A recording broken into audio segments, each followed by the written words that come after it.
Well my friends, রোগী কম আছে, পূজা চলছে। তো দেখাবো বাংলাদেশ থেকে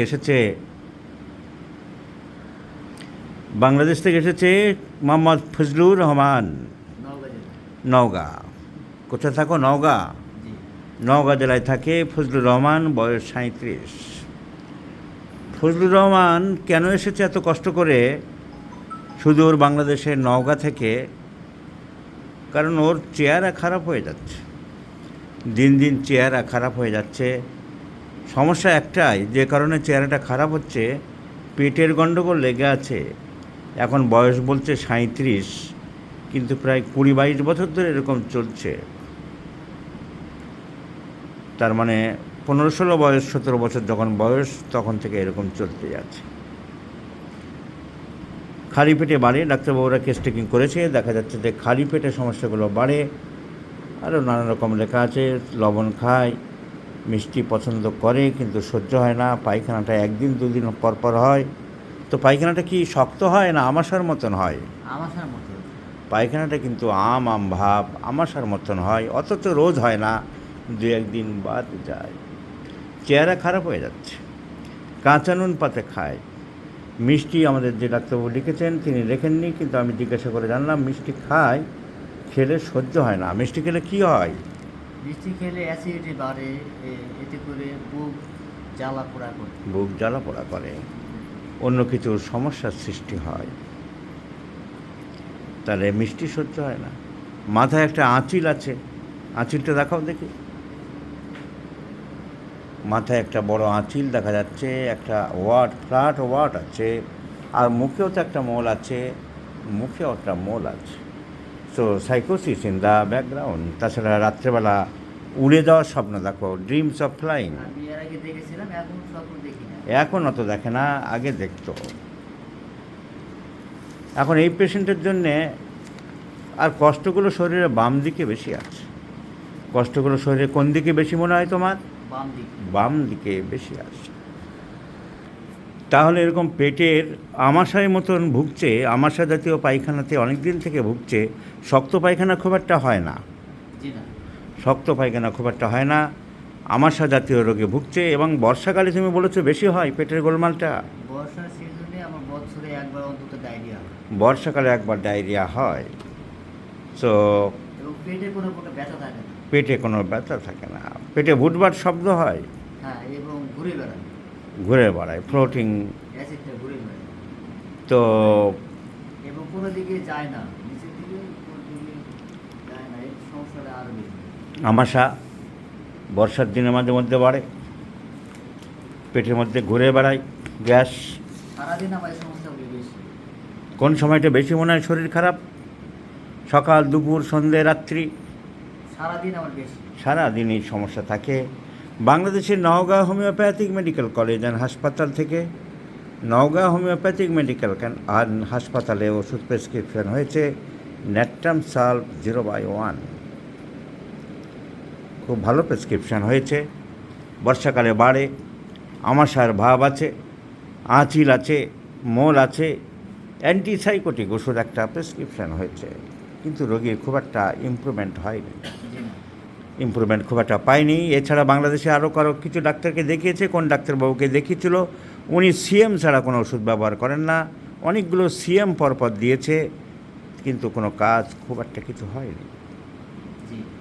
অনেকগুলো সিএম ওষুধ উনি পরপর দিয়েছেন একটার পর একটা। এই পেশেন্ট আমাদের কাছে এসেছে। আমরা ওষুধ সিলেকশন করতে গেলে যে জিনিসটা প্রথমে লাগবে, হ্যানিম্যানের অ্যাপোরিজম নাম্বার 83। অ্যাপোরিজম নাম্বার 83 যদি আমরা বুঝতে পারি, জানতে পারি, শিখতে পারি, ঠিক মতন অনুধাবন করতে পারি, তাহলে আমাদের ওষুধ সিলেকশন খুব ইজি হয়ে যায়। অ্যাপোরিজম 83 নম্বরে হ্যানিম্যান বলছে, the individualizing examination of a case of disease. ভালো করে রোগটাকে পরীক্ষা করতে হবে। করতে গেলে কীভাবে করতে হবে?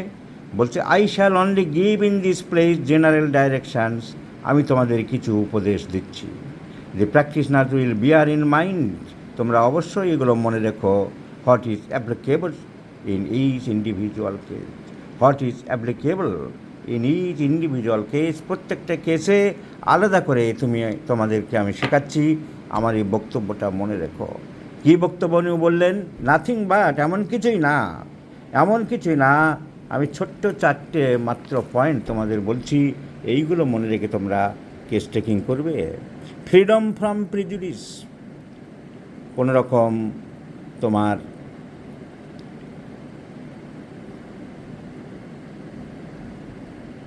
মানে প্রেজুডিস মানে বদ্ধ থাকবে না, যাকে বলে সংস্কার থাকবে না যে আমি এইটাই দেবো। যেমন আমাদের ব্যানার্জি অ্যান্ড কোম্পানি বলে যে চানাচুর কোম্পানি ছিল, তারা যেমন ক্যাম্ফর 3, বেলোডোনা 3, হিপারসালফার 3 এসব বাধা ছিল, এরকম থাকলে হবে না। ফ্রিডম ফ্রম প্রেজুডিস, কোনো বদ্ধমূল ধারণা থেকে তুমি বেরিয়ে এসো। 2 নম্বর বলছে সাউন্ড সেন্সেস, তোমার চোখ কান খোলা রাখো, তোমার চোখ কান খোলা রাখো। অ্যাটেনশান ইন অবজারভিং, খুব ভালোভাবে লক্ষ্য করো রোগীকে, চোখ কান খোলা রাখো। অ্যাটেনশান ইন অবজারভিং, খুব ভালোভাবে পর্যবেক্ষণ করো।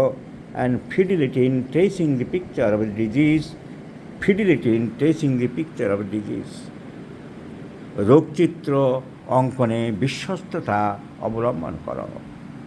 তাহলে মনে রাখো, চিকিৎসক তোমার নিরপেক্ষতা বজায় রাখো, তোমার নিখুঁত উপলব্ধি বজায় রাখো, তুমি রোগী পর্যবেক্ষণে মনোযোগ রাখো, আর রোগ চিত্র অঙ্কনে বিশ্বস্ততা বজায় রাখো। তাহলে আমরা যদি অ্যাটেনশন ইন অবজারভেশন দিই, একে জিজ্ঞাসা করার আগেই আমাদের বলেছিল যে আমার রোগটা আরম্ভ হয়েছে, চর্মরোগ হয়েছিল, এবং সেই চর্মরোগে যেই আমি মলম লাগিয়েছিলাম, ফ্রম দ্য নেক্সট ডে, তার পরদিন থেকে রোগী এইভাবে বলে দিচ্ছে, আর কি বলবে, ও নিজেই বলছে তার পরদিন থেকে ওই রাতে যেদিনই মলম লাগালো সেদিনই রাতে পেটের সমস্যা আরম্ভ হলো। কী হয়েছিল? ইনজেকশন, চর্মরোগ হয়েছিল। আমি একজন স্পেশালিস্ট স্কিন ডিজিজের, ওনার কাছে গিয়ে উনি আমাকে ট্রিটমেন্ট দেন, এবং সেখানে আমি তার পরামর্শ অনুযায়ী যে ওষুধ দিয়েছিল সেটা সেবন করেছি, এবং গায়ে মলম মাখিয়েছি, এবং ইনজেকশান শরীরের মধ্যে পুশ করিয়েছি, এবং সেই রাত্রিতে আমার এগুলো কমে গেল বটে। সেই রাত্রি থেকে আমার পেটের সেই রাত থেকেই পেটের সমস্যা আরম্ভ হলো, সেই রাত থেকেই পেটের সমস্যা আরম্ভ হলো। আমরা জিজ্ঞাসা করার আগে এই রোগী বলে দিচ্ছে, যে মুহূর্তে চর্মরোগের চিকিৎসার জন্য মলম লাগালো, ইনজেকশন দিল দিনের বেলা, সেই রাত থেকেই সাপ্রেশন দেরি হয়নি, অতি দ্রুত আরম্ভ হয়ে গেল। তাহলে attention in observing, sound senses, ভালো করে শুনলাম। ফিজিক্যাল মেকআপ, টল সিলিন্ডার ন্যারো, মিষ্টি ভালোবাসে কিন্তু সহ্য হয় না।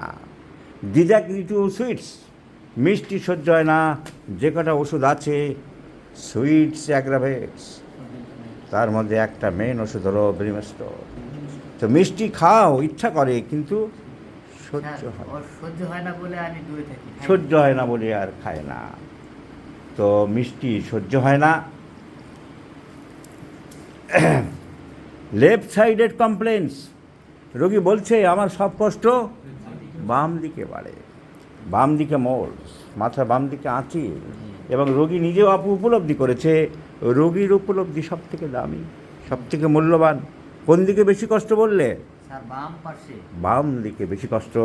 If you go through the conservatory, side left aggravates, side left generates, side left aggravates, first grade brimstone, first grade.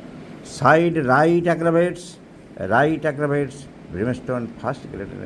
So left-sided aggravations, Thuja, lachesis, barbaris, vulgaris, spigelia, etc. medicines. So, and also brimstone. So left-sided aggravates, desire for sweets but disagree, suppression of skin disease which aggravated very much, and the physical makeup of the patient simply demanding he requires brimstone.